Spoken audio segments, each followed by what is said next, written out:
Channel. आज हम लोग अपने इस लेक्चर में जेईई एडवांस के क्वेश्चन को देखने वाले हैं। प्रीवियस लेक्चर में जो पहला लेक्चर था आपने जेईई मेंस और एडवांस को लेके, आपने उसमें देखा कि जेईई मेंस के क्वेश्चंस किस टाइप्स के आते हैं, क्या उनका लॉजिक होता है, किस चीज पे वो फोकस करते हैं, और इन चीजों को देखते हुए हमने कल 7-8 क्वेश्चंस किए थे। उसी तरीके से आज का जो लेक्चर है वो टोटली डेडिकेटेड है आपके जेईई एडवांस के टॉपिक पे। हमारा जेईई एडवांस किस लेवल के क्वेश्चंस को पूछता है, मैट्रिसेस और डिटरमिनेंट चैप्टर में इसको डील करना है। आ रही है बात समझ में? तो बिना देर किए हुए लाइक करो, शेयर करो, सब्सक्राइब करो और प्रेजेंट सर कहना मत भूलना। उसके साथ स्टार्ट करते हैं अपने आज का जेईई एडवांस सेशन। ओके, चलो भाई, हर दिन की तरह हर क्वेश्चन पे आपको 3 मिनट पॉज करके देना है। अगर आपसे बनता है that's well done, very good. अगर नहीं बनता है कोई चिंता का बात नहीं है, हम लोग आगे बढ़ जाएंगे, मतलब मेरे सॉल्यूशन को देख के तब आगे बढ़ेंगे, ठीक है। बट कीप प्रैक्टिसिंग, करते रहो।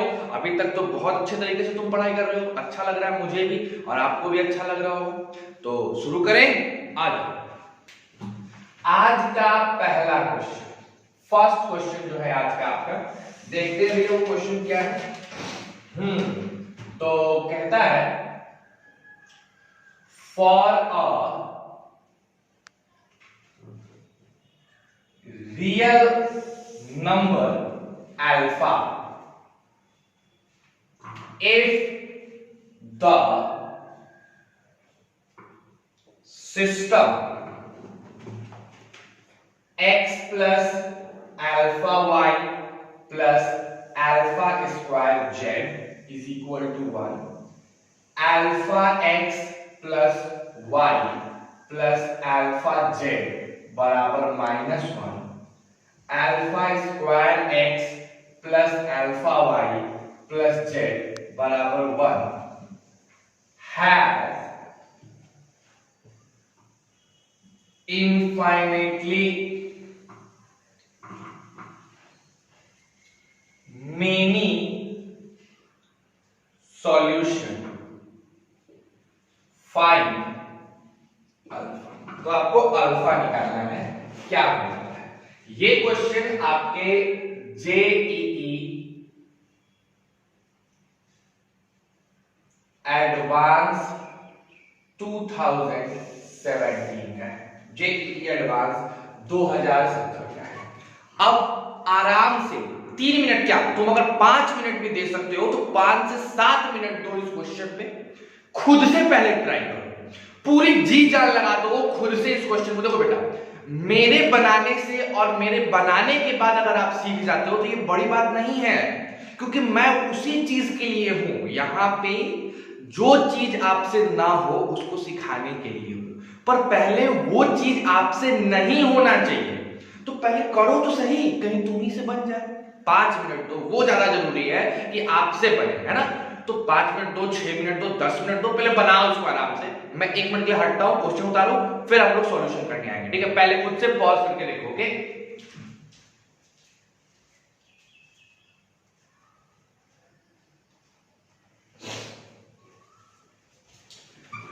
तो आ जाते हैं, आई होप आपने बनाया होगा।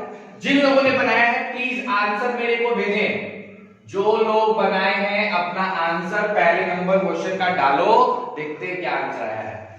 देखो बच्चों, सबसे पहले तो भैया मेरे पास इक्वेशन क्या दिया हुआ है, क्या दिया हुआ है बताओ। According to question alpha is a real number. देखो आप एग्जाम में ऐसे नहीं बनाओगे, मेरे को तुम्हें ये क्वेश्चन समझाना है तो मैं इस तरह से लिख के बना रहा हूं, ठीक। बट आप एग्जाम में ऐसा नहीं बनाएंगे। Alpha is a real number, ये दिया हुआ है। साथ साथ x plus alpha y plus alpha square z बराबर 1 दिया है। Alpha x plus y plus alpha z बराबर -1 दिया है। Alpha square x alpha y plus z बराबर 1 दिया है, ठीक है। अब इसका जो सॉल्यूशन है, इसका जो आपको सॉल्यूशन मिलने वाला है, वो सॉल्यूशन कैसा है बच्चों? वो सॉल्यूशन है इनफाइनाइट। तो जब इनफाइनाइट मेनी सॉल्यूशन आता है तो उस केस में कंडीशन क्या होता है? पहली चीज d0 होनी चाहिए, उसके साथ साथ d1 d2 और d3 बराबर हो और ये भी किसके हो? 0 के बराबर। ये तीन कंडीशन को फॉलो करने वाले, इसको और इसको फॉलो करने वाला जो सिस्टम होता है उसी का ना इनफाइनाइट सॉल्यूशन था, मैंने बताया था। तो इस क्वेश्चन में अगर हम बोले d क्या है, आप क्या बोलोगे? 1 alpha alpha square alpha 1 alpha alpha square alpha 1, ये d है। ये 0 होना चाहिए। पहले इसको सॉल्व आउट करो, पहले इसको सॉल्व आउट करते हैं। अब देखो क्या होगा, 1 जब 1 लेंगे टक टक कटेगा, क्या होगा? अल्फा माइनस अल्फा, कहानी खत्म हो जाएगी। माइनस अल्फा लेंगे टक टक कटेगा, क्या हो जाएगा? मतलब alpha square minus alpha square, ये भी कहानी खत्म। फिर प्लस अल्फा स्क्वायर लेंगे टक टक कटेगा, इसको लेंगे तो एक सेकंड में छोड़ो, इसको अगर लेंगे तो ये कटेगा, तो अल्फा माइनस अल्फा क्यूब होगा, अल्फा माइनस अल्फा क्यूब होगा, ठीक है। और अल्फा स्क्वायर लेंगे तब alpha square minus alpha square, कहानी खत्म। तो क्या आ गया मेरे पास? बताओ यहाँ पे देखो ध्यान से, यहाँ आ गया अल्फा की power 4 minus alpha square is equal to 0 आ गया। अल्फा स्क्वायर को कॉमन ले लो, बचेगा अल्फा स्क्वायर माइनस 1 बराबर 0, ठीक है। अब आगे क्या करेंगे? आगे क्या करेंगे? यहां से अल्फा 0 हो सकता है और अल्फा प्लस माइनस 1 हो सकता है कि नहीं हो सकता है? तो हमारे पास ये कहानी जब आ गई कि अल्फा 0 और अल्फा प्लस माइनस 1 हो गया, तो इसमें 0 रखोगे तो ये लीनियर इक्वेशन रह ही जाएगा, फिर नहीं रहेगा तो आपको ये चीज नहीं रखना है, यानी 0 तो पहले ही कट गया। यानी अब क्या रहा? प्लस माइनस 1, तो ये d निकालने में अब जो आप लोग सोचोगे, आप लोग क्या सोचोगे? आप लोग सोचोगे d1 निकालते हैं, d2 निकालते हैं, d3 निकालते हैं, तीनों को 0 करते हैं और 0 करके वहां से जो अल्फा मिले उस अल्फा और इस अल्फा को कॉमन देखते हैं, जो कॉमन होगा वही आंसर होगा। सही बात है, अगर आप वैसे बनाते हो तो आपको आंसर मिल भी जाएगा, लेकिन आप करोगे गलती। अगर आप वैसे बनाओगे तो करोगे गलती, क्योंकि जेई एडवांस उतना टाइम आपको नहीं देने वाला कि आप d1 निकालो, d2 निकालो, d3 निकालो, फिर कंपेयर करो अल्फा निकाल के एंड देन फिर इस पे क्वेश्चंस पे आओ, है ना। तो यहाँ क्या है, यहाँ एक छोटा सा कॉन्सेप्ट, एक ट्रिक यूज करना होता है। देखो सुनो ध्यान से, ट्रिक क्या है। तो एक काम करो, मुझे ट्रिक बताने में थोड़ा सा मतलब जगह स्पेस चाहिए, तो आप पहले इतना उतार लीजिए पॉज करके, फिर मैं तुम लोग को एक कॉन्सेप्ट बता रहा हूं। उसमें वो ट्रिक नहीं है, कॉन्सेप्ट है जो यहाँ पे यूज हो सकता है, ठीक है। तो पहले इसको उतारो।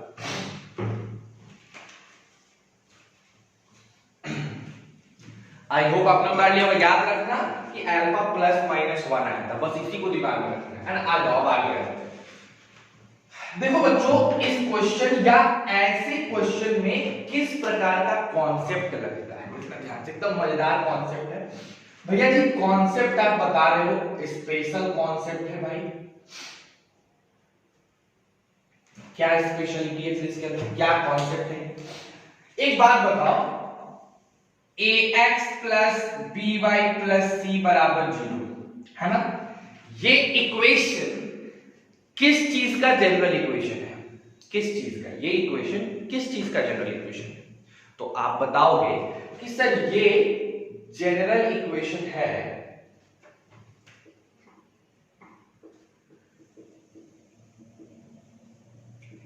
स्ट्रेट लाइन का। किसका जनरल इक्वेशन है? स्ट्रेट लाइन का। क्लैरिटी है? कोई दिक्कत नहीं। फिर अगर मैं इसमें एक काम और कर दूं, क्या? अगर मैं लिख दूं ax plus by plus cz plus b बराबर 0, तो ये भी जनरल इक्वेशन होता है, लेकिन इसमें तीसरी वेरिएबल z भी आ गई है, तो ये स्ट्रेट लाइन का नहीं बल्कि ये एक प्लेन का जनरल इक्वेशन होता है। प्लेन समझते हो ना? प्लेन ऐसा देखो, ऐसे ड्रॉ करते हैं प्लेन को ना? ये मेरा प्लेन हो गया, ये प्लेन हो गया, ठीक। तो एक ये प्लेन का इक्वेशन, बेसिकली प्लेन का इक्वेशन ये कहलाने लगेगा, ठीक है। तो अगर 3 वेरिएबल में लीनियर इक्वेशन है, 3 वेरिएबल में पावर 1 यानी लीनियर इक्वेशन है, तो ये इक्वेशन जनरल इक्वेशन होता है किसका? प्लेन का। यहां तक पहली पॉइंट, कॉन्सेप्ट में पहला। तो सर ये भी किस चीज का इक्वेशन है? प्लेन का इक्वेशन है सर। ये भी क्या चीज का इक्वेशन रहा होगा, प्लेन का इक्वेशन रहा होगा, और ये भी क्या चीज का इक्वेशन रहा होगा, प्लेन का इक्वेशन रहा होगा। ये तीनों आपस में कैसे इक्वेशन रहे होंगे, प्लेन के इक्वेशन रहे होंगे। बोलो क्लैरिटी है, एकदम साफ सुथरी बात है, वेरी गुड। चलिए अब एक बात आप मेरे को बताइए, एक बहुत अच्छा बात मैं आपसे पूछता हूं, वो जरा बताओ। अगर मैं लिखूं a1x plus b1y is equal to c1 and again a1x b1y is equal to c2, ये दोनों के दोनों स्ट्रेट लाइन का इक्वेशन है, और इस दोनों में कुछ खास बात है। क्या खास बात है सर? x का कोएफिशिएंट यहां भी a1, x का कोएफिशिएंट यहां भी a1, y का कोएफिशिएंट यहां भी b1, y का कोएफिशिएंट यहां भी b1, बदला क्या है? कांस्टेंट। तो जब ऐसा सिनेरियो होता है तो आपने पढ़ा होगा कि ये दोनों पैरेलल स्ट्रेट लाइन होंगे। कैसे स्ट्रेट लाइन होंगे बच्चों? पैरेलल स्ट्रेट लाइन, आपस में क्या होंगे? पैरेलल होंगे। और जब स्ट्रेट लाइन पैरेलल होते हैं तो क्या इनका कोई भी सॉल्यूशन निकलता है? क्या ये इनफाइनाइट सॉल्यूशन देंगे कि नो सॉल्यूशन देंगे? तो सर आप कहोगे तो इसमें तो भैया मिलेगा नो सॉल्यूशन। आ रही है ना बात समझ में? आ रही है बात समझ में? क्या दे रही है? No solution. यानी अगर इतने दूर कांस्टेंट को सिर्फ छोड़ दो, कांस्टेंट को छोड़ दो, x और y के कोएफिशिएंट वाली चीज सेम है तो वो पैरेलल हो जाती है। उसी तरीके से हमारे प्लेन में भी अगर आप ऐसा लिख दो a1x b1y c1z बराबर b1, a2x a1x b1y plus c1z बराबर t2, और a1x plus b1y plus c1z बराबर d3। तो ये तीनों के तीनों प्लेन आपस में कैसे हो जाएंगे? पैरेलल। और जब प्लेन्स पैरेलल होंगे तो इनका सॉल्यूशन कैसा आएगा? नो सॉल्यूशन आएगा। आ रही है बात समझ में? क्लैरिटी है? तो ये कॉन्सेप्ट आपका पहला कॉन्सेप्ट था जो इस क्वेश्चन को बनाने में आपको मदद करेगा। पहला चीज मैंने आपको क्या बताया कि जिस तरीके से linear equation in two variable straight line को रिप्रेजेंट करता है, उसी तरीके से linear equation in three variable plane को रिप्रेजेंट करता है। हम लोग आगे पढ़ेंगे, हम लोग को चैप्टर ही पढ़ना है प्लेन, है ना? तो linear equation in three variable किसको रिप्रेजेंट करता है मेरे बच्चों? प्लेन को रिप्रेजेंट करता है। और जिस तरीके से a1x plus b1y is equal to c1, a2x plus b2y is equal to c2 में अगर a1 a2 बराबर हो जाए, b1 b2 बराबर हो जाए तो ये आपस में पैरेलल हो जाते हैं और नो सॉल्यूशन देते हैं।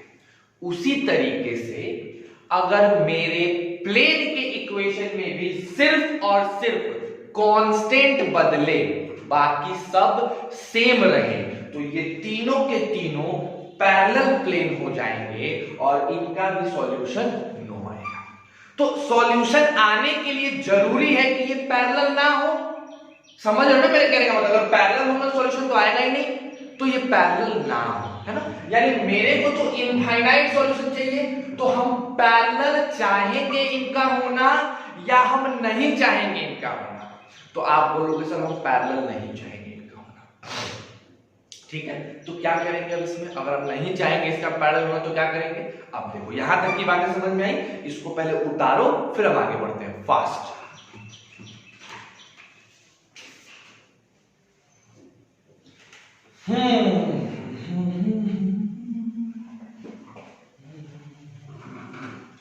चलिए अब जो हमने मेहनत किया था, हमको उससे पता चला कि अल्फा है प्लस माइनस, ठीक है? अब बहुत बच्चे क्या करेंगे? d1 निकालेंगे, d2 निकालेंगे, d3 निकालेंगे, वहां से अल्फा निकालेंगे और फिर इससे टैली करेंगे। यार या तो 1 होगा या तो -1 होगा, क्योंकि d तो 0 होना ही जरूरी है। d नहीं 0 होगा तो इनफाइनाइट सॉल्यूशन नहीं होगा, और d तभी 0 होगा जब 1 या -1 रहे, बाकी कुछ होने पर तो 0 होगा नहीं। तो क्या करेंगे सर उसके लिए? तो तो उसके लिए बस यही करेंगे कि इसको सॉल्व करेंगे। तो अब क्या करते हैं कि एक बार अल्फा को +1 रखते हैं और एक बार -1। जिसमें इक्वेशन पैरेलल नहीं आया वो क्या हो जाएगा, इनफाइनाइट वाला। और जिसमें पैरेलल आ गया नो सॉल्यूशन। जब 1 रखोगे तो क्या होगा, x + y + z 1, फिर देखो x + y + z = -1 eight alpha बराबर 1 पे, फिर देखो x + y + z 1। ये तीनों के तीनों प्लेन आपस में पैरेलल है भैया, तो ये कैसा सॉल्यूशन देंगे, नो सॉल्यूशन। यानी अल्फा बराबर 1 रखने पे नो सॉल्यूशन मिल रहा है, तो गारंटेड अल्फा बराबर -1 रखने पे क्या मिलेगा, इनफाइनाइट सॉल्यूशन। आ गई बात समझ में? तो इसीलिए आंसर क्या हो जाएगा, अल्फा बराबर -1। तो ये सब चीजें, इसको कहते हैं कॉन्सेप्ट का ब्लेंडिंग। एडवांस टफ होता है, या अच्छा कहो, टफ मत कहो, बढ़िया क्वेश्चंस होते हैं एडवांस के। क्यों? क्योंकि वो एक ही टॉपिक में, एक ही क्वेश्चन में 3-4 टॉपिक को, 3-4 कॉन्सेप्ट्स को ब्लेंड करता है और एक शानदार क्वेश्चन का फॉर्मेशन करता है। तो आपको हर एक कॉन्सेप्ट आना चाहिए और उसके लिए आपको प्रैक्टिस जरूरी है। कुछ आलतू फालतू मत बनाओ। RD. Sharma NCERT, that one is best for your board preparation. उससे अच्छा कुछ नहीं है, आई स्वेयर उससे अच्छा कुछ नहीं है। उसके बाद अगर कॉन्सेप्चुअल पकड़ चाहिए, मैंने जो असाइनमेंट दिया है उससे बेटर कुछ नहीं है। तुमने बनाया होगा, तुमको फील आया होगा, मैं नहीं बोला, तुम खुद बोलोगे, तुमको फील आया होगा असाइनमेंट बनाने के बाद, यस मेरी कॉन्सेप्ट क्लैरिटी हो गई। और उसके बाद अगर ये भी नहीं करता, अब अगर एडवांस की तैयारी करनी है तो चुपचाप आईआईटी जेईई एडवांस का प्रीवियस ईयर का क्वेश्चन उठाओ, एकदम मन से, ऑनेस्टी के साथ, ईमानदारी से बैठ के घर पे बनाओ। कोई दिक्कत है उसके लिए हम हैं, जब पूछो तब बताने को तैयार है, जब पूछो तब, बट उसको करो। उससे ज्यादा कहीं आलतू फालतू ये किताब वो किताब, Amit M Agarwal, Morrison word, फलाना ढेकाना, कोई जरूरत नहीं है, वो सिर्फ वेस्ट ऑफ टाइम है। ठीक है, चलो इसके बाद एक नया कॉन्सेप्ट सीखे, मजा आया, नेक्स्ट क्वेश्चन पे आते हैं। ठीक है, चलो इसको उतार लो पहले, फिर आगे बढ़ते हैं।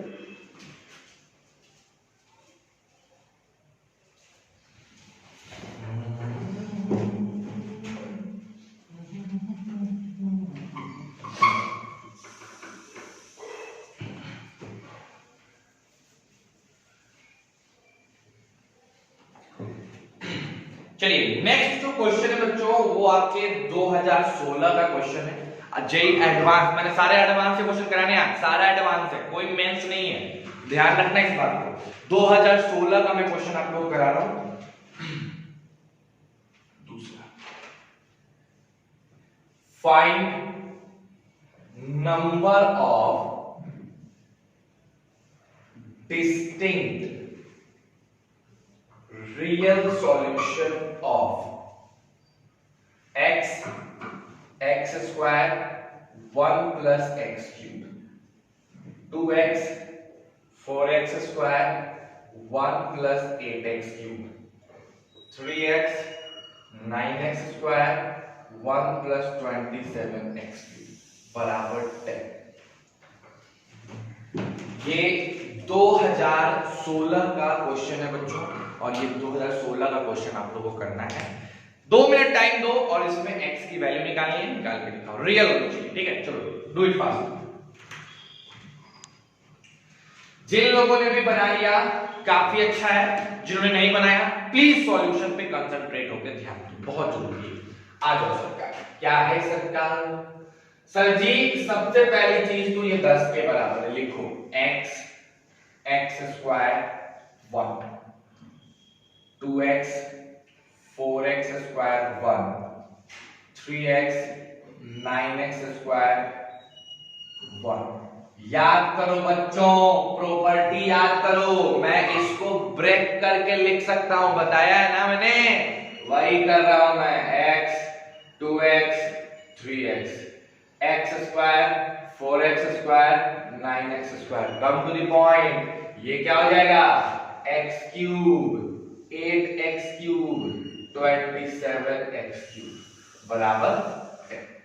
कोई दिक्कत? नेक्स्ट सर इसमें से x निकालो, इसमें से x स्क्वायर, तो बचेगा x क्यूब 1 2 3 1 4 9 1 1 1। कोई दिक्कत? एकदम सिंपल है। इसमें से x निकालो, x स्क्वायर x क्यूब, तो x पे पावर 6 बाहर निकल गया, 1 2 3 1 4 9 एंड 1 8 27 इज इक्वल टू 10। कोई दिक्कत है? हमको नहीं लगता कि कहीं कोई प्रॉब्लम है ना, एकदम सिंपल सी बात है। अब आ जाओ, इसको सॉल्व करो, इसको सॉल्व करो। x क्यूब तो ठीक है, इसको सॉल्व करते हैं। इसको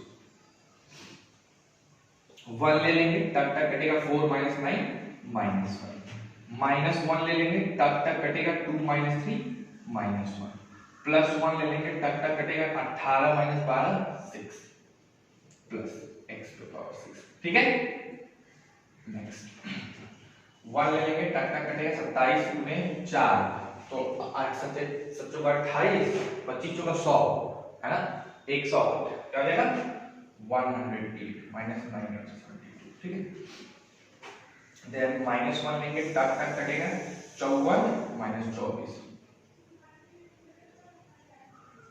प्लस 1 लेंगे, टक टक कटेगा 18 माइनस 12 इज इक्वल टू 10।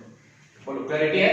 अब इसको सॉल्व करो, क्या आ जाएगा बताओ, x cube minus 5 plus 1 plus 6 है ना, यहां करोगे x 6 क्या होगा बताओ, 108 में से 72 गया। आपको पता है कि 72 में आप 36 जोड़ेंगे 108 मिलेगा, यहाँ पहले x पे पावर 6। नेक्स्ट देखो, माइनस करोगे 24 यानी कि 30 है ना, और फिर प्लस करोगे 6 इज इक्वल टू 0। आपको क्या मिलने वाला है? आपको मिलने वाला है, ध्यान से देखो, 6 1 7 यानी 2x क्यूब एंड यहाँ 36 में से 12 प्लस 12x पे power 6 is equal to 0 is equal to 10। क्या मिलेगा? 10। यहां से 2 कॉमन लोगे तो x क्यूब प्लस 6x पे पावर 6 इज इक्वल टू 5 हो जाएगा। लेट कर लो x क्यूब बराबर y, तो हो गया y 6y square plus y minus 5 बराबर 0। इसको करो फैक्टराइज, नहीं कर सकते फैक्टराइज? बताओ कितना आसान क्वेश्चन, इसको आराम से आइए फैक्टराइज कर लेते हैं। जब इसको फैक्टराइज करने आइएगा तो 6y square plus 6y minus y minus 5 बराबर 0। 6y कॉमन लोगे तो हो जाएगा y प्लस 1, माइनस 1 लोगे y plus 5। Okay okay okay okay okay there is a problem, big problem. यहाँ पे लेना होगा 5y और यहाँ पे प्लस y लेना होगा, तो भी काम नहीं बनेगा, बिकॉज मेरे को चाहिए 6 बजे 30 चाहिए ना यार। ओके तो ठीक तो था, 6y ले लो और यहाँ पे माइनस 5 ले लो। ठीक है, तो आप बताओ y कॉमन लोगे, 5 आई मीन माइनस 5 कॉमन लोगे तो y प्लस 1 हो जाएगा है ना। तो यहाँ कहानी क्या आ गई, y प्लस 1 और 6y माइनस 5 बराबर 0। तो क्या करेंगे सर, पता नहीं यहाँ दिख रहा है कि नहीं दिख रहा होगा मेरे हिसाब से। तो y को माइनस 1 और y की वैल्यू 5/6, यानी y माने थे t cube sorry x cube, तो x क्यूब माइनस 1, तो भैया x हो जाएगा माइनस 1 पहला, और अगर x क्यूब 5/6 तो दूसरा हो जाएगा 5/6 पे पावर 1/3। तो इसके दो आंसर आएंगे, एक आएगा x बराबर माइनस 1 और एक आएगा x बराबर 5/6 पे पावर 1/3। कितना आसान क्वेश्चन था ये, क्वेश्चन कितना आसान था, आप नॉर्मल बना सकते थे। तो ये एडवांस का पूछा हुआ 2016 क्वेश्चन है, तो कुछ टफ नहीं पूछता है। मैं बार बार बोलूंगा, बहुत बड़ा हार्ड एंड फास्ट रूल लगा के कुछ क्वेश्चन नहीं पूछता है, जो तुम पढ़े उसी में हल्का ट्विस्ट कर देगा, और वो हल्का ट्विस्ट जब आप उसके क्वेश्चंस को बनाओगे प्रीवियस ईयर के, तो यार ये दिमाग डेवलप करने लग जाएगा। चलो इसको उतारो फिर आगे बढ़ते हैं।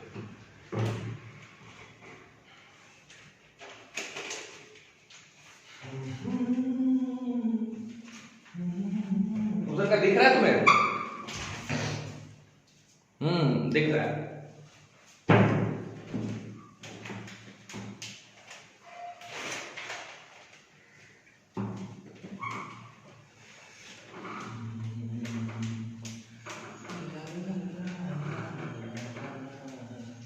आ जाइए सरकार, नेक्स्ट क्वेश्चन पे आते हैं, अपने तीसरे नंबर क्वेश्चन पे।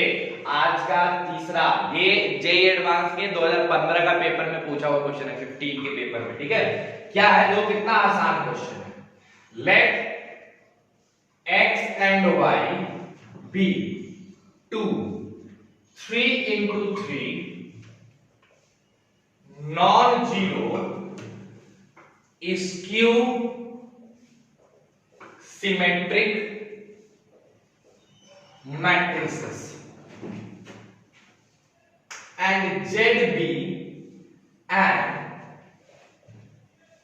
arbitrary 3 into 3 non-zero symmetric matrix. Then which of the following matrix is या R skew symmetric है ना। पहला ऑप्शन है x पे y पे पावर 3 z पे पावर 4 माइनस z पे पावर 4 y क्यूब। दूसरा ऑप्शन है x पे पावर 44 प्लस y पे पावर 44। तीसरा ऑप्शन है x पे power 4 z cube minus z cube x पे पावर 4। और आखिरी ऑप्शन है x पे पावर 23 प्लस y पे पावर 23। बहुत सीधा सा क्वेश्चन, एकदम simple straight forward question. 2 minute time दो, पॉज करके फिर हम समझाते हैं। ठीक, चलो।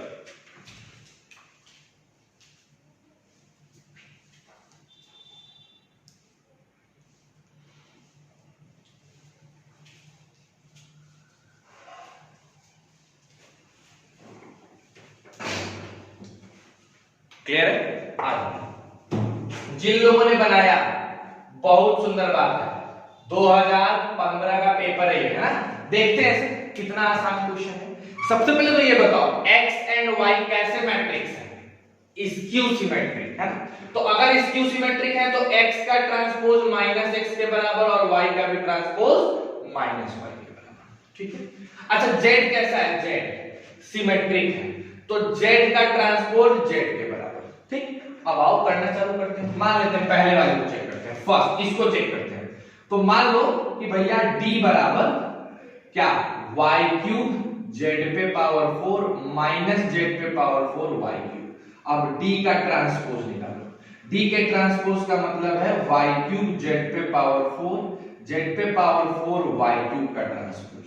आप जानते हैं इसको लिख सकते हैं y क्यूब z पे पावर 4 का ट्रांसपोज माइनस z पे पावर 4 y क्यूब का ट्रांसपोज।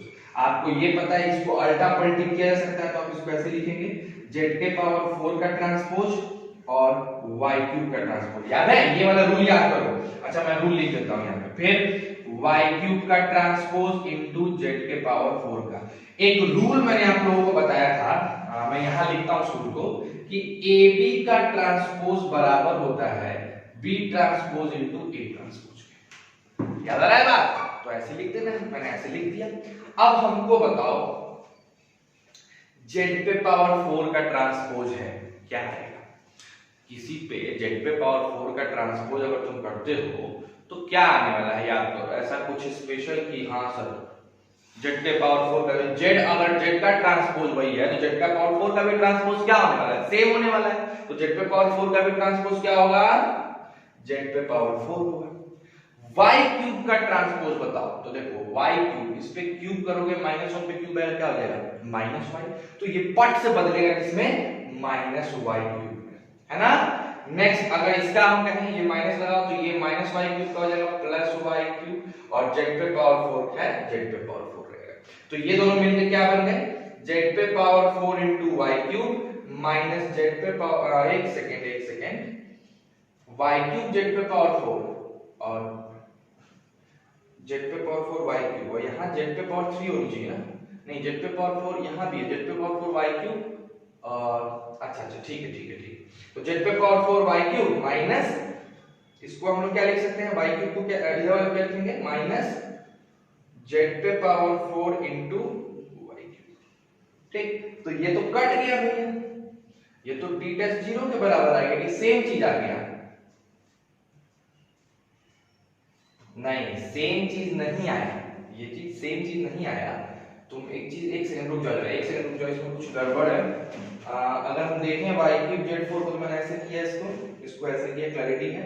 इसको पलटे z4 y3 z4, तो z4 इसका हो जाएगा z4 और y3 का हो जाएगा, तुमको माइनस लगा के जो माइनस बाहर आ जाएगा, और y3 का माइनस इसको प्लस करेगा, इसको z4 करेगा। तो ये ठीक है, ये गलती लिखा है ना, ये y3 z4 होगा ना, तो यहाँ जो आएगा ना प्लस में, ये होगा y3 z4। अब देखो ध्यान से, y3 z4 ये चीज सेम। तो हम कह सकते हैं ना कि भैया जी मेरे d का ट्रांसपोज d के बराबर आया। अगर d का ट्रांसपोज d के बराबर है तो ये कैसा है, ये मेरा सिमेट्रिक हो जाएगा। तो हमको तो चाहिए कैसा, स्क्यू सिमेट्रिक, तो पहला तो होगा नहीं। देखो यहाँ एक रूल है जो तुम नहीं समझ पा रहे हो, ये जो ट्रांसफॉर्मेशन है, ये जो ट्रांसपोर्टेशन मैंने कि ये नहीं समझ पा रहे हो।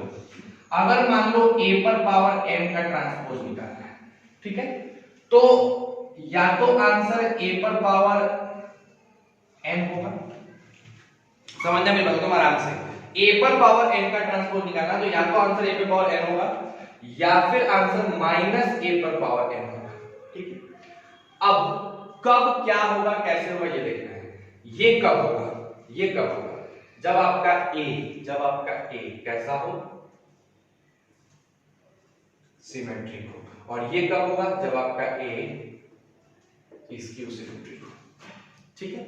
लेकिन अब जब अगर a स्क्यू सिमेट्रिक है तो n की भी डिपेंडिंग बात आ जाएगी। अगर n मेरा ऑड होगा तब तो ये होगा, लेकिन अगर मेरा n इवन आ गया तो उस केस में a हो जाएगा, आई मीन a पर पावर n हो जाएगा। तो मेरी बात को बड़े गौर से समझो बाबू, ये बहुत इंपॉर्टेंट सा थ्योरम है, बहुत इंपॉर्टेंट सा कॉन्सेप्ट है, ठीक। ये आप लोगों को खुद से सोचना था। a पर पावर n का ट्रांसपोज am होगा, नहीं तो माइनस an होगा। am कब होगा, जब a सिमेट्रिक हो, और माइनस an कब होगा, जब a स्क्यू सिमेट्रिक हो। लेकिन जब a स्क्यू सिमेट्रिक होगी तो दो बातें आ जाएंगी कि n ऑड है कि n इवन है। अगर n ऑड होगा तब तो यही होगा, और अगर n इवन होगा तो a पे पावर n हो जाएगा। तो देखो यहाँ ऑड है ना, 3 है, स्क्यू सिमेट्रिक वाले पे 3 है, तो मैंने माइनस लगा के किया। बोलो क्लैरिटी है? तो पहले इसको उतारो, फिर बाकी के वैसे ही करके बाकी के 3 को चेक करते हैं। पहले इसको उतारो,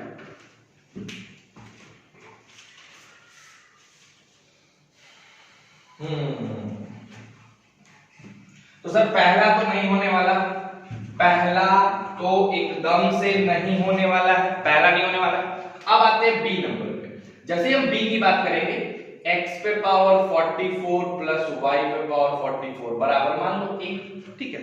अब हम करते हैं a का ट्रांसपोज, तो x पे पावर 44 प्लस y पे पावर 44 का ट्रांसपोज। आपको पता है मेरे बालक कि इसको लिखा जा सकता है ऐसे, है ना। अब आप इसको ऐसे भी लिख सकते हो, a पर पावर ट्रांसपोज अंदर बाहर कर सकते हो। तो ट्रांसपोज क्या है, माइनस है, तो सेम का सेम रह जाएगा, यानी x पे पावर 44 y पे पावर 44। अभी रूल बताया ना, ये t देखो कैसा है, पावर कैसा है, इसमें पावर इवन है, तो जो है सो रह जाएगा, वही आंसर आ जाएगा। तो a पे पावर ट्रांसपोज तो a के बराबर आ गया, यानी ये भी कैसा है, सिमेट्रिक है, तो ये भी ऑप्शन अपना नहीं होगा, ये भी ऑप्शन नहीं होगा। अब आते हैं सी नंबर ऑप्शन पे, इसको देखेंगे x पे power 4 z³ minus z4 x पे पावर 4। तो भैया यही तो करके हम आ रहे हैं, लेकिन फिर भी एक बार कर लेते हैं, मान लेते हैं इसको a। अब a का ट्रांसपोज निकालोगे तो x पे power 4 z³ minus z³ x पे पावर 4 का ट्रांसपोज हो जाएगा ना। अब इसको कैसे लिखोगे, इसको लिखोगे x पे पावर 4 z³ का ट्रांसपोज माइनस z³ x पे पावर 4 का ट्रांसपोज, और इसको पलटोगे तो z³ का ट्रांसपोज इनटू x पे पावर 4 का ट्रांसपोज, यहाँ माइनस x पे पावर 4 का ट्रांसपोज इनटू z³ का। तो z³ का ट्रांसपोज तो z³ ही होगा, और x पे पावर 4 का ट्रांसपोज x पे पावर 4 माइनस x पे पावर 4 और यहाँ z³, ठीक। तो अगर देखा जाए तो हमने क्या कर दिया, माइनस कॉमन ले लो, x पे power 4 z³ minus z³ x पे पावर 4, यानी मेरा a का ट्रांसपोज माइनस a के बराबर। ओ, यानी ये वाला ऑप्शन मेरा करेक्ट होगा। अब यहीं पर रुक नहीं जाना है, बच्चे यही पैटर्न पूछा है, अरे भैया यहाँ इज और आर लगाया है, एडवांस है ना, खेल है आपसे, तो आगे बढ़िए आगे बढ़िए, आगे आइए, आगे आए तो आपको मिला ये, मान लो इसको a बराबर x पे पावर 23 प्लस y पे पावर 23, इसका ट्रांसपोज निकालोगे तो आपको इसका ट्रांसपोज, तो आपको पता है कि 23 का ट्रांसपोज प्लस y पे पावर 23 का ट्रांसपोज, तो ये तो सिंपल है, माइनस हो जाएगा, माइनस x पे पावर 23 माइनस y पे पावर 23, तो a ट्रांसपोज फिर माइनस a के बराबर, यानी ये भी स्क्यू सिमेट्री। तो दो आंसर थे इसमें, सी और डी। ये मल्टीपल चॉइस का क्वेश्चन था, मतलब सिंगल करेक्ट नहीं, मोर देन वन करेक्ट का ऑप्शन का क्वेश्चन था। बन गया क्वेश्चन आपका, तो इजीएस्ट क्वेश्चन था, बस आपको रूल याद होना चाहिए। तो इसमें जो कॉन्सेप्ट सीखे, इस क्वेश्चन में जो कॉन्सेप्ट सीखे, मैंने थोड़ी देर पहले भी बताया है, उस कॉन्सेप्ट को अच्छे से लिख लेना, बढ़िया से समझ जाना, समझ गया? इसको उतारो, फिर फोर्थ क्वेश्चन पे।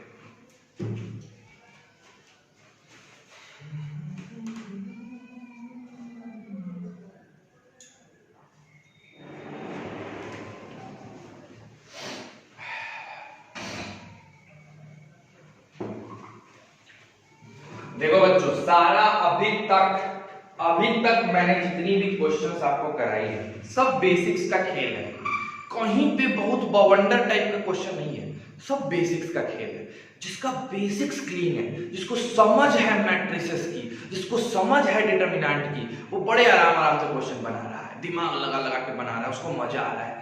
जिसको समझ नहीं है, जिसका बेसिक्स ही क्लियर नहीं है, दिमाग में मैट्रिसेस डिटरमिनेंट पढ़ तो लिए सर, लेकिन धुंधलापन है ना, आरडी शर्मा अच्छे से सॉल्व किए, अच्छे से सॉल्व करने का मतलब उसके पूरे एमसीक्यू, उसका पूरा वेरी शॉर्ट आंसर क्वेश्चन सब बन जाना चाहिए, एकदम एक एक एग्जांपल, एक एक इलस्ट्रेशन, तब अच्छे से सॉल्व हुआ। ना तो आरडी शर्मा सॉल्व किए सर, ना तो मैंने एनसीईआरटी किया, ना ही मैंने असाइनमेंट किया, और डायरेक्ट कूद के चल रहे हैं इस लेक्चर पे। तो भैया ऐसे सिस्टम में इस लेक्चर को मत देखो, डिप्रेस्ड हो जाओगे। समझो मेरी बात, तो तुम पीछे की चीजों को रिवाइज किए नहीं हो, पढ़े नहीं हो। ईमानदारी से पढ़ने का मतलब क्या होता है? RD Sharma complete, NCERT complete, assignment complete, तब इस पे कूदो, तब ये तुमको समझ में आएगा। वो तुम्हारा क्लीन ही नहीं है और इस पे तुम लोगोगे दिमाग लगाने, आप फिर सोचोगे तुमसे बन क्यों नहीं रहा है। कहां से बनेगा, कैसे बनेगा, वो जरूरी चीज है, रिवीजन जरूरी चीज है। ठीक है, चलो आ जाओ नेक्स्ट आओ। नेक्स्ट देखो कितना मजेदार क्वेश्चन है आज का, fourth number question. Let M and N be 2 3x3 matrix such that Mn is equal to N, है ना। फर्दर M जो है वो M स्क्वायर के बराबर नहीं है, और M का स्क्वायर M पे पावर 4 के बराबर है। तो आपसे पूछ रहा है कि फाइंड करके दिखाओ M square plus Mn square की वैल्यू क्या। भैया बहुत ही ज्यादा आसान और मजेदार क्वेश्चन, बहुत ही ज्यादा आसान और मजेदार क्वेश्चन, बट पहले 2 मिनट खुद से ट्राई करो, फिर बताइए।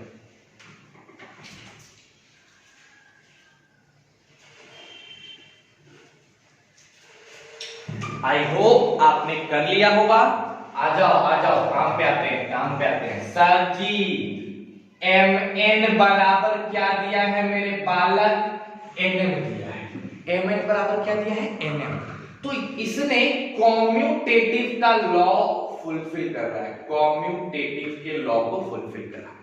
तो जब कोई मैट्रिक्स कॉम्यूटेटिव का लॉ फुलफिल करता है तो इसका मतलब है कि हम वहां पे कोई भी algebra, normal algebra, matrix algebra तो लगाएंगे, नॉर्मल अलजेब्रा भी लगा सकते हैं। ठीक, अब आ जाओ, इसको बताओ क्या दिया हुआ है? m square is equal to n पे पावर 4। इसको लिख सकते हो m स्क्वायर माइनस n पे पावर 4 बराबर अंडा। जरूर सर। अब यहां नॉर्मल अलजेब्रा भी लग सकता है, बिकॉज कॉम्यूटेटिव लॉ फुलफिल हो रहा है। तो m स्क्वायर को लिखा जा सकता है m प्लस n पे पावर 2 और फिर m माइनस n पे पावर 2 बराबर 0। ठीक है, अब m इसके बराबर तो है नहीं, भैया मेरा m n स्क्वायर के बराबर है नहीं, क्वेश्चन में दिया है, तो ये तो जीरो होगा नहीं, तो जीरो कौन होगा, m plus n square zero होगा, होगा ना। अब इसकी डिटरमिनेंट भी फिर क्या होगी बताओ, इसकी डिटरमिनेंट भी क्या होगी, जीरो ही होगी। अब आओ मेन टॉपिक पे, हमको निकालना है m square plus mn square का डिटरमिनेंट। इसको लिखा जा सकता है m का determinant into m plus n square का डिटरमिनेंट। तो इसका डिटरमिनेंट जीरो, तो m इंटू जीरो, तो बताओ इसकी डिटरमिनेंट क्या आ गई, जीरो। आंसर क्या हो गया, जीरो। जिन्होंने अपने से लाया वेरी गुड, जो अपने से नहीं लाए आपका बेसिक्स कमजोर है बाबू। मैंने ऐसा कुछ नहीं यहाँ पे बताया जो तो खतरनाक सा था, आपको बस दिमाग लगाना था, तो आपका दिमाग नहीं लगा, स्ट्राइक नहीं किए, देखे होगे सॉल्यूशन तो मजा आ गया, जा इतना आसान, जी सर इतना आसान। Advance is all about this only, वो ट्रिक है, वो खेलता है आपसे, एडवांस आपसे खेलता है, आपके दिमागों से खेलता है, तो खेलो, तुम भी खेलो उसके साथ, तब मजा आएगा, है ना। चलो पहले इसको उतारो फिर आगे बढ़ते हैं।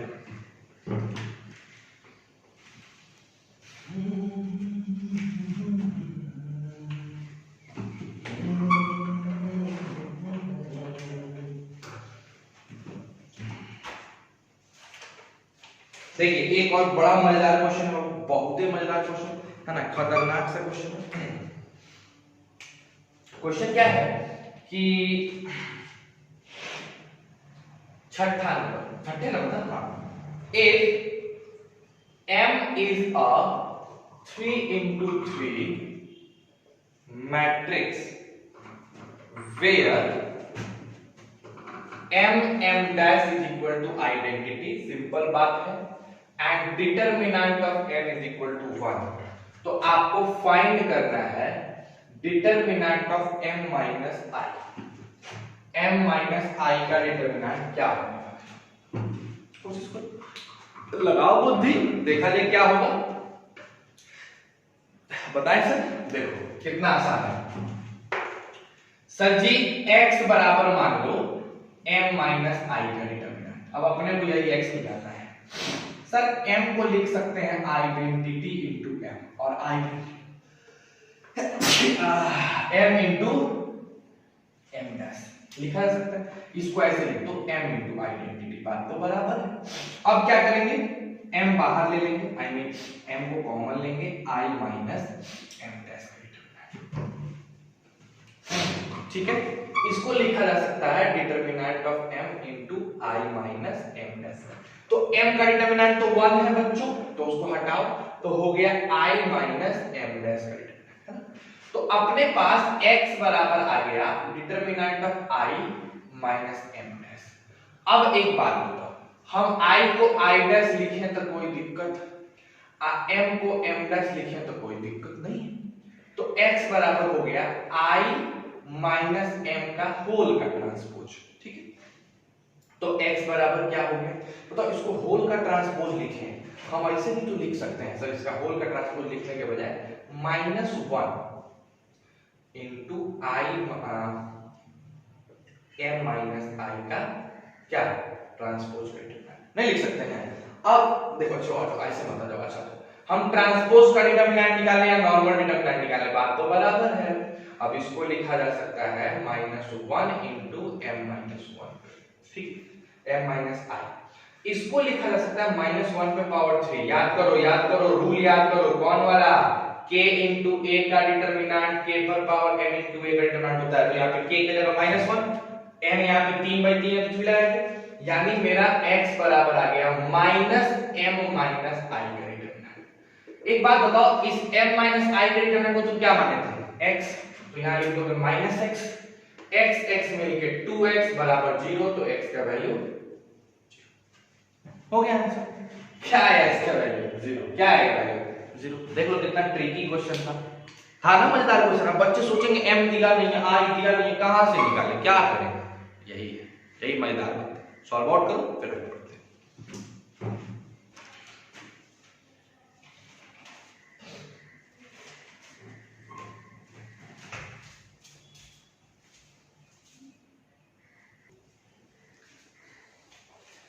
आई होप ये क्वेश्चन हो गया होगा। चलिए आगे बढ़ते हैं, आगे देखते हैं क्या कर सकते हैं हम लोग।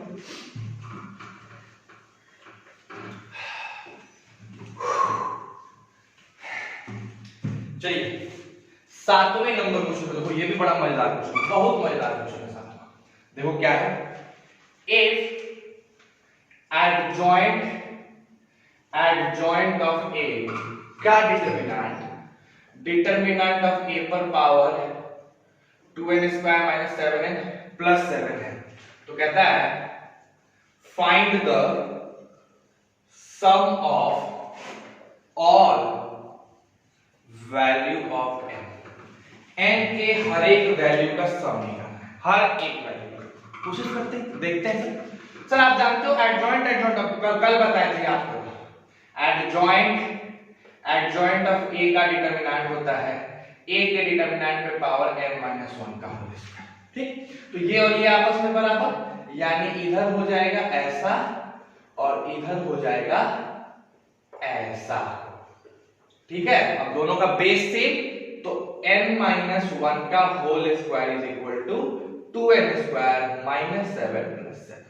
इसको लिख सकते हैं n स्क्वायर, फिर प्लस 1, फिर माइनस 2n, इधर 2n square minus 7n plus 7। ठीक, सबको एक तरफ लाओ तो n स्क्वायर ये इधर जाएगा तो माइनस 5n आ जाएगा, और ये इधर जाएगा तो क्या जाएगा, तो 1 और इधर जाएगा तो प्लस 6 बराबर 0।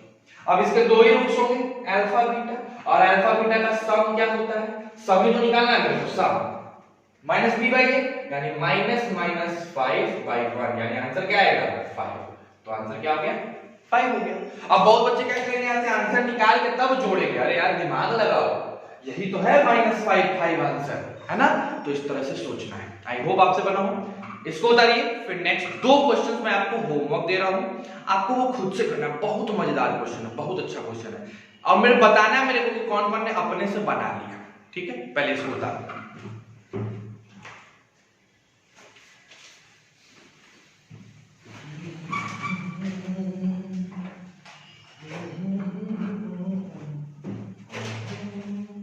जैसे पहला क्वेश्चन भैया, होमवर्क का पहला question, find alpha 1 plus alpha का स्क्वायर 1 प्लस 2 अल्फा का स्क्वायर 1 प्लस 3 अल्फा का स्क्वायर। ठीक, 2 प्लस अल्फा का स्क्वायर 2 प्लस 2 अल्फा का स्क्वायर 2 प्लस 3 अल्फा का स्क्वायर। नेक्स्ट 3 प्लस अल्फा का स्क्वायर 3 प्लस 2 अल्फा का स्क्वायर 3 प्लस 3 अल्फा का स्क्वायर बराबर है माइनस 648 अल्फा के। आपको फाइंड करना है अल्फा, बता चुका हूं। इसका आंसर लिख लो बच्चों, आंसर है प्लस माइनस 9। आंसर क्या आएगा, प्लस माइनस 9। बड़ा मजेदार क्वेश्चन है, बनाओ तो बहुत मजा आएगा, बना के देखना है ना। और आखिरी क्वेश्चन 2 नंबर है ना, 2 नंबर क्वेश्चन अच्छा कहता है if A and B are 2 square matrix such that A square B AB के बराबर नहीं, sorry A square B BA के बराबर है, और अगर AB पे पावर 10 A पर पावर k इंटू B पर पावर 10 के बराबर है, तो आपको फाइंड करना है k क्या होगा। इसका आंसर है बच्चों 1023। k की वैल्यू क्या होगी, 1023। देखो टोटल हमने आज 8 क्वेश्चंस किए, 6 क्लास में और 2 एज अ होमवर्क। ठीक, आप इन सारे क्वेश्चंस को एक बार फिर से प्रैक्टिस करना, और प्लीज जिन बच्चों ने अभी तक आर डी शर्मा एनसीईआरटी और असाइनमेंट कंप्लीट नहीं किया है मैट्रिसेस डिटरमिनेंट का, आप बहुत बड़े दिक्कत में फंसने वाले हो। आपको वो कंप्लीट करना रिक्वायर्ड है, मस्ट है, मैंडेटरी है। और जिन बच्चों ने इन सब तीनों चीजों को कंप्लीट कर लिया और उसके साथ साथ इनको कंप्लीट करने के बाद आप अब आईआईटी के क्वेश्चन को कंप्लीट कर लो, पूरा आईआईटी क्वेश्चन बना लो, जो फंसता है मेरे से पूछो। ठीक, कल से हम लोग एक न्यू चैप्टर स्टार्ट करेंगे, और वो चैप्टर है आपका इनवर्स ट्रिग्नोमेट्रिक फंक्शन। यही चैप्टर मैं क्यों स्टार्ट कर रहा हूं, बिकॉज इसका यूज हमारे कैलकुलस सेक्शन में है। आईटीएफ के बाद, इनवर्स ट्रिग्नोमेट्रिक फंक्शन के बाद हम कैलकुलस में आएंगे और तब जाके आपका कैलकुलस स्टार्ट होगा विथ कंटिन्यूटी। कंटिन्यूटी, डिफरेंशिएबिलिटी, फिर लिमिट, अलग अलग चीजें हैं, बहुत सी चीजें उसके अंदर पढ़नी है। तो अभी आईटीएफ हम लोग का कल से स्टार्ट होगा, जो कि लगभग 6 से 7 लेक्चर या 8 लेक्चर, जितना भी लेक्चर लगे हम लोग उसको अपना कंप्लीट करेंगे और तगड़े तरीके से कंप्लीट करेंगे। आ रही है बात समझ में? तो जी जान लगा के पढ़ो, मन से पढ़ो। एक और बात, आज से क्लास 10th का भी वीडियो लेक्चर हम लोग डालना चालू कर रहे हैं, ठीक? तो अब आपसे इतना अनुरोध है कि आप बस इस बात को अपने जितने छोटे भाई बहन हैं, जितने दोस्त वगैरह हैं, सब तक पहुंचाओ कि 10th की वीडियोस भी आज से आनी स्टार्ट हो जाएगी, रेगुलर तौर पे आएगी जैसे आपकी आती है। बच्चे यहां से आके फ्री ऑफ कॉस्ट फायदा ले सकते हैं, ठीक है? तो खुश रहो, फैमिली को खुश रखो, मजे में रहो, stay safe and stay healthy.